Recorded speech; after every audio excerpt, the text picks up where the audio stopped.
त्यात आपल्या दत्तप्रणालीमध्ये ब्रह्मा विष्णू महेश श्री गुरुचरित्र अध्याय क्रमांक 4मध्ये भगवान दत्तात्रेयांचं स्वरूप आणि प्रकटीकरण याचा उल्लेख झालेला आहे. पुढे स्वामी महाराजांनी 1049ला पृथ्वी दुभंगून ते स्वतः प्रकटले आणि अविरतपणे देशाला पायपीट परिक्रमा करून असंख्य जनतेला समस्यामुक्त करून असंख्य साधू संतांची गुरुपदं घेऊन त्यांनी 1378ला पहिला अवतार तथा आविष्कार श्रीपाद श्री वल्लभ हा घेतला आणि पिठापूरला हा अवतार धारण करताना संपूर्ण दक्षिण भारत पायपीट पदभ्रमंती, त्यावेळी देश हा परचक्रात परतंत्रात तथा पारतंत्र्यात होता. नुकतीच एक मोगल संस्कृती 1193 साली तोपर्यंत हिंदू सम्राट पृथ्वीराज चव्हाण यांचं राज्य अस्तित्वात होतं, ते त्यांनी युक्तीनं नष्ट करून मोगल संस्कृती या देशाची सर्वासर्व झाली आणि हिंदूंची मंदिरं तोडणं, पाडणं, विडंबन करणं, अनाचार अत्याचार करणं हा त्यांचा नखातला मळ होता. हे सर्व थांबवण्यासाठी त्यांना हा आविष्कार घ्यावा लागला आणि असंख्य साधू संत सत्पुरुष यांच्यावर काही जबाबदाऱ्या दिल्या.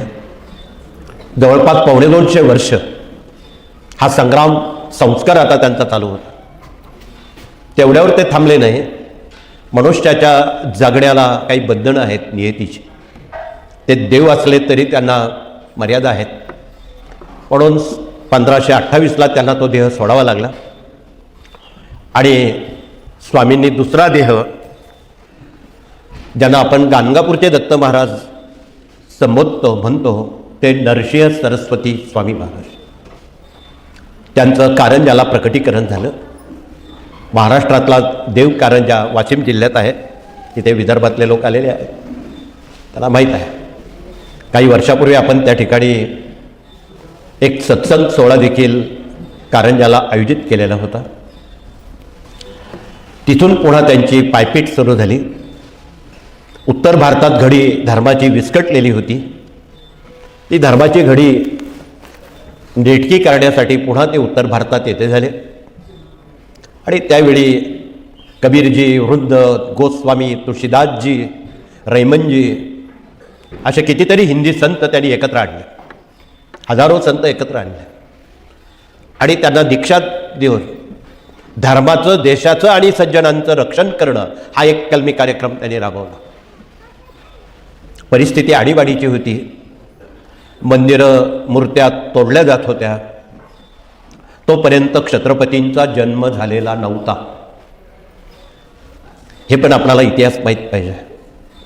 तदनंतर छत्रपतींचं अवतरण झालं हे आपणाला इसवी सन 1630 ते 1678 या काळामध्ये, 1680 या काळापर्यंत हे छत्रपतींचं कार्य त्यांना संजीवन करायचं होतं.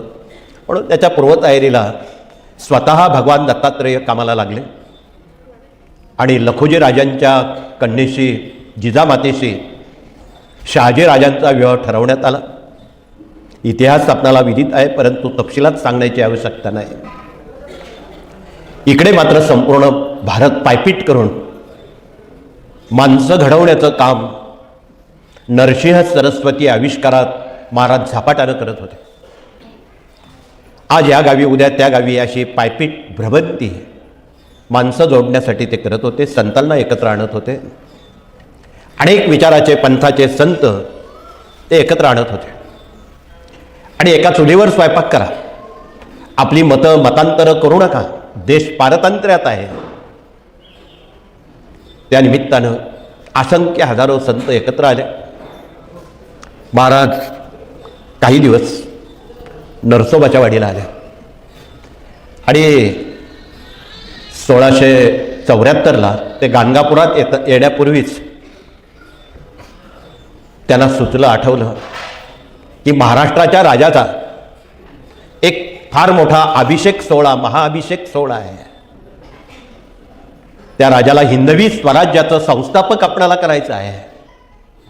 म्हणून कुठल्याही निमंत्रणाची वाट न बघता त्यावेळी नरसिंह सरस्वती स्वामी महाराज नरसोबाच्या वाडी मार्गे गाणगापूरला काही दिवस राहिले आणि गाणगापूरहून तडक रायगडावर आले. रायगडावर त्या सोहळ्याला महाराज स्वतः उपस्थित होते. जगातून देशातून असंख्य राजे महाराजे जनता जनार्दन लाखोच्या संख्येने आलेले होते आणि एवढ्या सगळ्या लोकांसमोर स्वामी उभे राहिले आणि पहिलं त्या राजसिंहासनावर आयोजकांना सांगितलं की पहिलं त्या सिंहासनावर कोण बसेल? मातोश्री जिजामाता बसतील. जिजामातेंना उभं केलं आणि सांगितलं ही राजमाता ही लोकमाता या राज्यात जर जन्माला आली नसती पुढे काय झालं असतं? असे गौरव उद्गार त्या मातेचे काढून त्या मातेला राजसिंहासनावर बसवलं. त्यांचं तोंड भरून कौतुक केलं, आशीर्वाद दिला आणि मातेनंही शिवरायांना आशीर्वाद दिला. आणि तदनंतर छत्रपती शिवाजीराजांना स्वतः स्वामींनी राजसिंहासनावर अधिष्ठित केलं आणि एवढा मोठा आशीर्वाद दिला.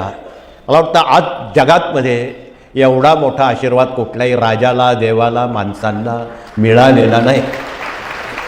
एवढा मोठा आशीर्वाद छत्रपतींना दिला आणि त्यांना सांगितलं, लोकांदेखतही सांगितलं आणि कानातही सांगितलं की हे राजन, चंद्र सूर्य असेपर्यंत या विश्वात या जगात या देशात आणि या राज्यामध्ये तुझं नाव कोणी विसरणार नाही आणि तुझं नाव घेतल्याशिवाय त्यांचं कामही होणार नाही.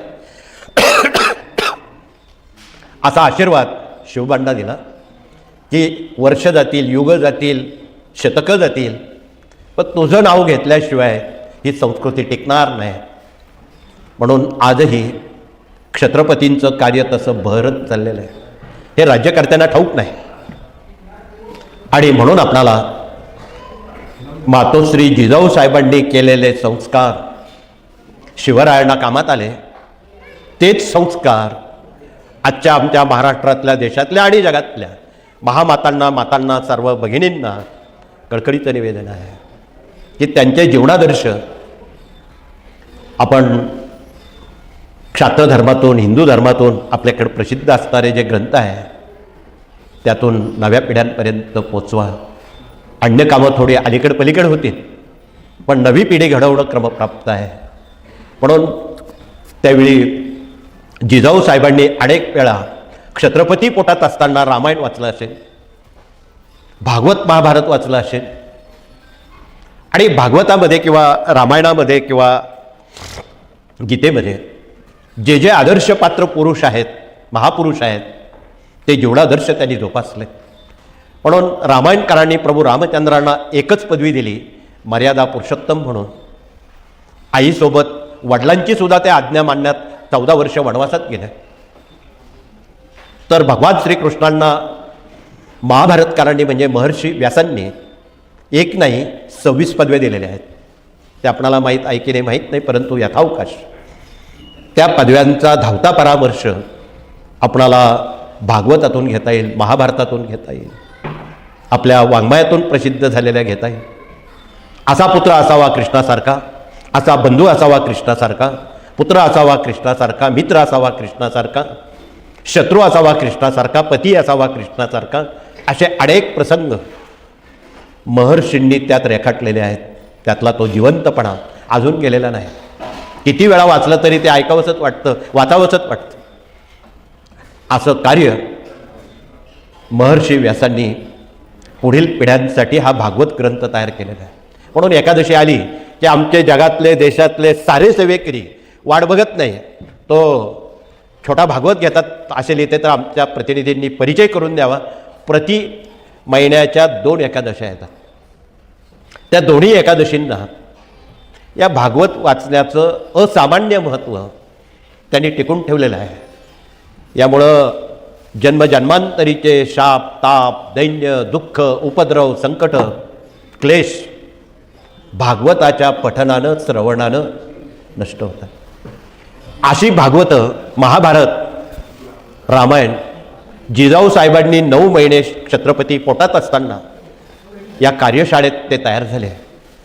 म्हणून पुढील पिढ्यांना निवेदन आहे, आमचे गायनॉलॉजिक काही सांगत, पण तुम्ही त्या 9 महिन्याच्या कार्यकालात पुढील पिढ्यांना असे चांगलं वाचन करायला लावा, वाचन संस्कृतीला पुढे न्या आणि त्या वाचनाचा परिणाम निश्चितपणे संस्कारावर होतो आणि संस्कार हा पुढील पिढ्यांना गती देण्याचं काम करतो.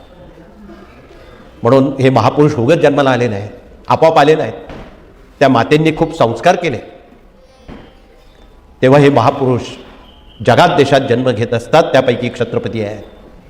छत्रपतींवर खूप बोलता येईल, ते अनेक तास पुरणार नाही, परंतु एवढा मोठा आशीर्वाद घेणारे महापुरुष या महाराष्ट्राच्या मातीत जिजाऊ साहेबांनी घडवले. त्यामुळं आज आपण निदान महाराष्ट्रात आहोत, महाराष्ट्र म्हटला जातोय.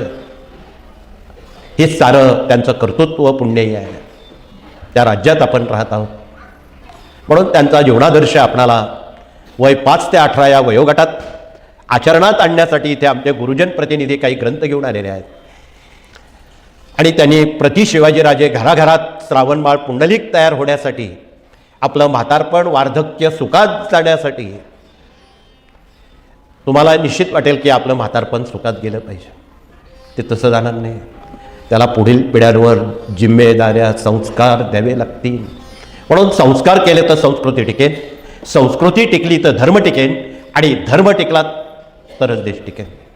म्हणून देशाला टिकवायचं असेल, प्रत्येक मनावर संस्कार करणं गरजेचं आहे, तरच माणसं राहतील. अन्यथा तुम्हाला माहीत आहे नेपाळमध्ये काय झालं, बांगलात काय चाललं आहे, जगाच्या पाठीवर काय चाललं आहे.